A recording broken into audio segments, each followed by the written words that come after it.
Reunion, and welcome all of the out-of-town members back to Tarboro. We're glad to have you back in town. I'd like to tell you also that we thank you for being a part of our town and our community. We are proud of your accomplishments, and we wish you the best for the future.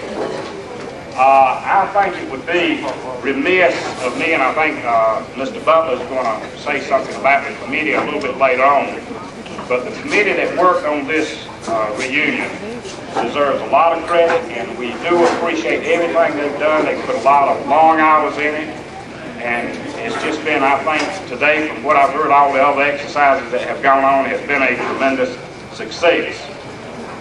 I was just handed a note before coming up here by Faye Starling that Carol Moore Proctor had something that she would like to say to the entire group. Go ahead. So if she... Y'all give her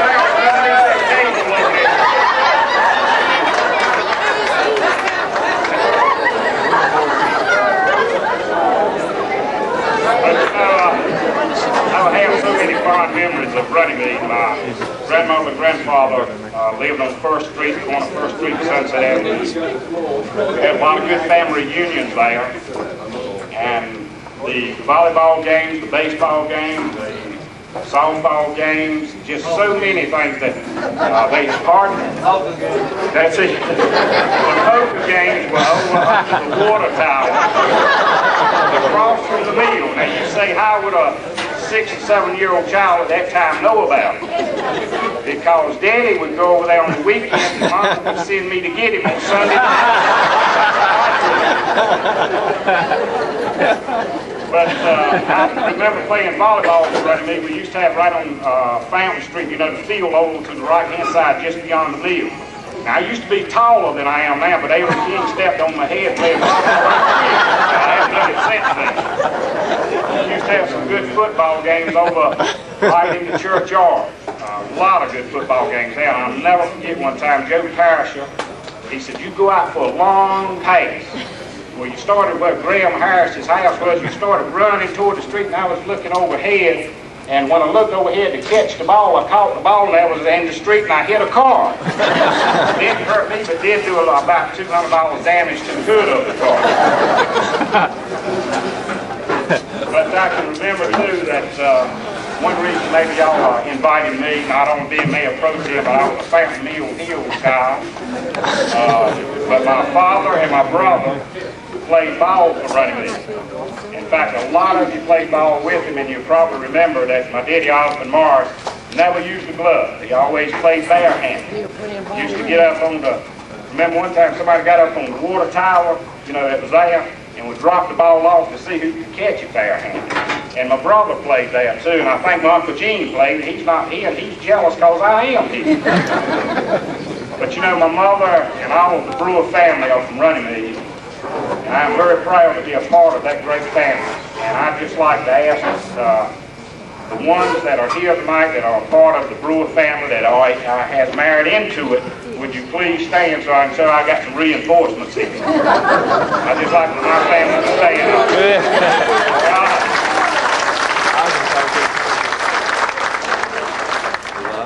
So many people that I haven't seen in a long time. I saw one lady over here, Christine Melton, y'all might remember her, that I haven't seen in 20 years, and she looks the same today as she did 20 years ago. I'm hoping you'll give me $20 for that. But I'd like to turn the program over at this time to Ronald Butler. Yeah! Let's get Donald a hand.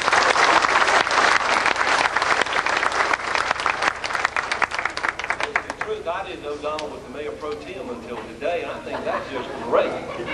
He sounds like a politician. Well, we're glad you're part of the town. That's great. Recognizes his family while he's up here. Wonderful. We're going to have a good time.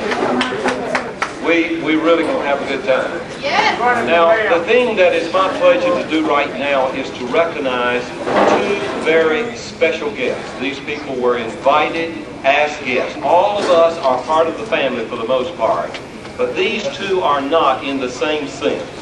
And I'm not sure that both of them are here, but I'm going to call both of their names.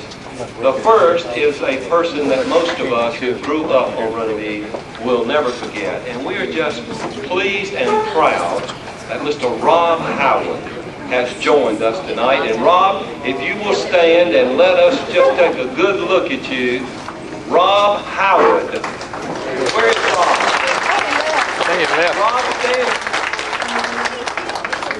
Where is he? Right here. Where? He had to get the I still don't see Rob Howard. Oh, he's on the way. He left the beach. Somebody told me he was already here. He was. Oh, he had to leave. Okay, when he comes back, we'll give him a royal welcome. Now, I know that maybe Mr. Baker Bass is our second distinguished guest. Is Neighbor here yet? Neighbor's here? Neighbor.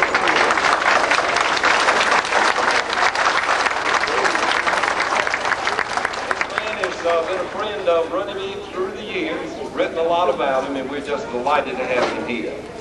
Now it's my pleasure to introduce to you a person that has been a part of our family, one of the many ministers that has come out of Runnymede, my first cousin, Vernon Clark.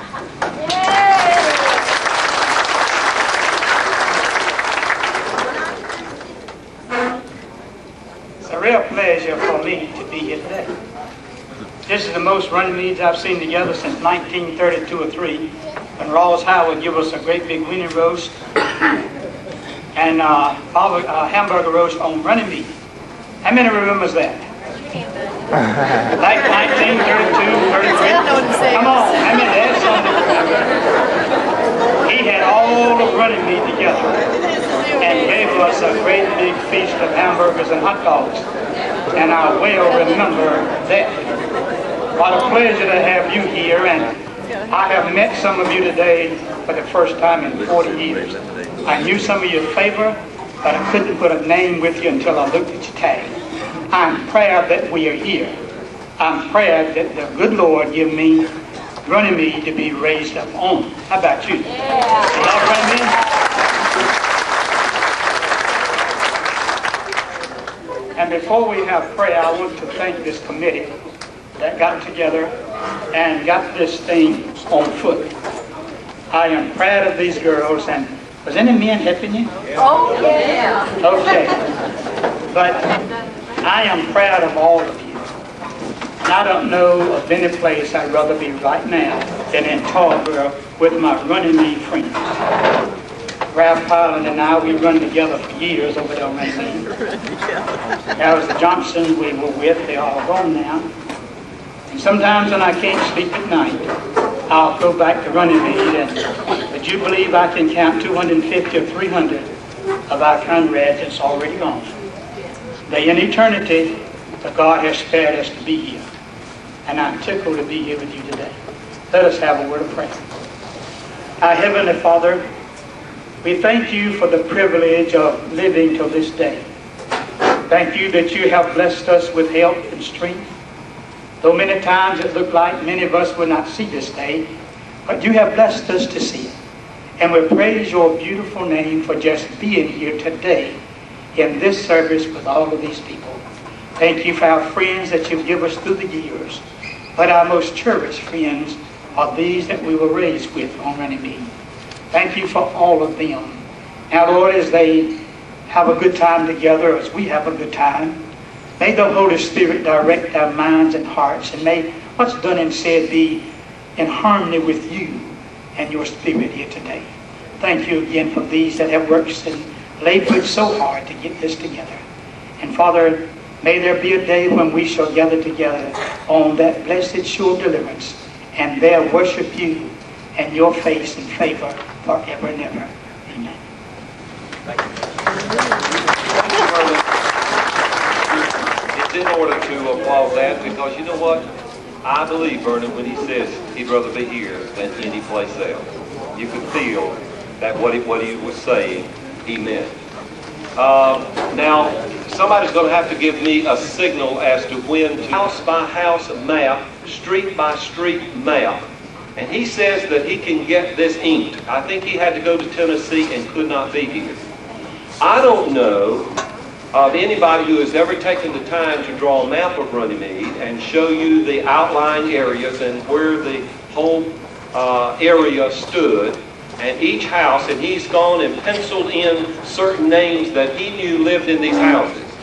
But the reason for my mentioning this is a number of people have learned about this project and said, you know, I'd really love to have one of those inked drawings of a map of Runnymede. Well, here's your chance. Now, the only way I know to do this, since Gene is not here, we're just going to tell him that in case you do want one, all you have to do is get in touch with him. And if there is going to be any charge at all, it's going to be a very nominal kind of thing, because I think he can duplicate these very inexpensively. And we're going to put it up here, and throughout the evening, if you just like to see what Gene has done in pencil, you can look at that while we're all having a social hour. Okay. Now, I'm supposed to announce the flow of the buffet lines, but I can't announce the flow right yet, right? Okay. Now, the Master of Ceremonies can take some privileges, and we're going to have some nostalgic wanderings tonight. Off and on, people are going to come up here, and they're going to tickle your fancy with some funny, rememberable stories. And I had not planned to do this at this point, but I have one or two that have sort of come to my mind just today.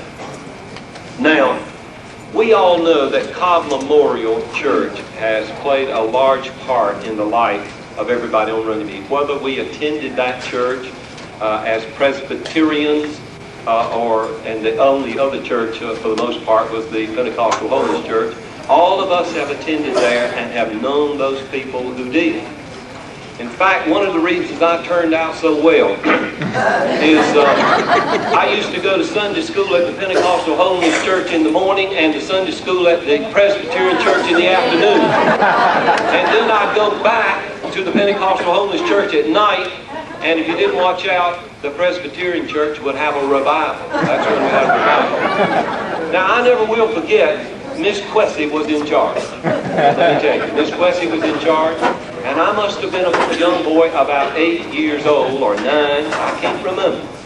But for some reason, Miss Quessy asked me to give out the books, to give out the song books for a revival that a Reverend Mr. Henderson.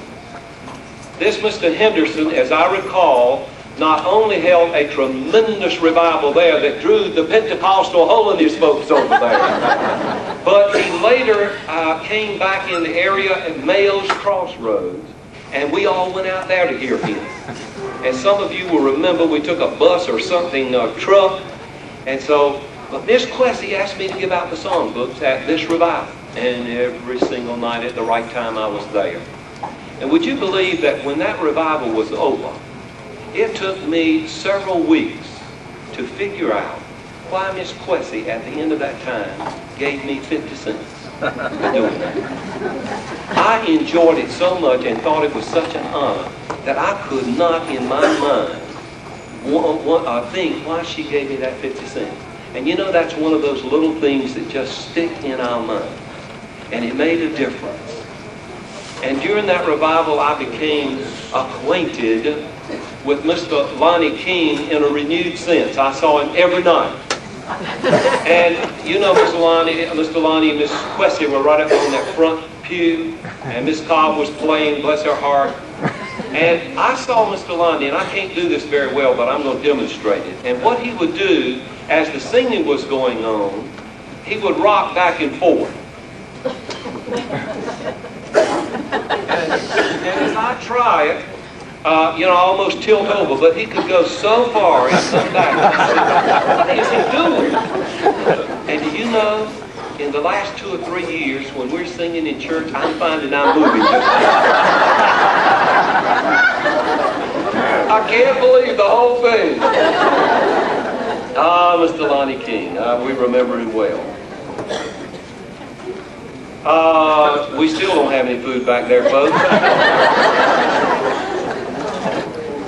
What I want to do I know what I want to do now. It's high time we did this right. I don't have all the names in front of me. If somebody will show me the names of this committee, we will not rest another minute until they stand right there. They have spent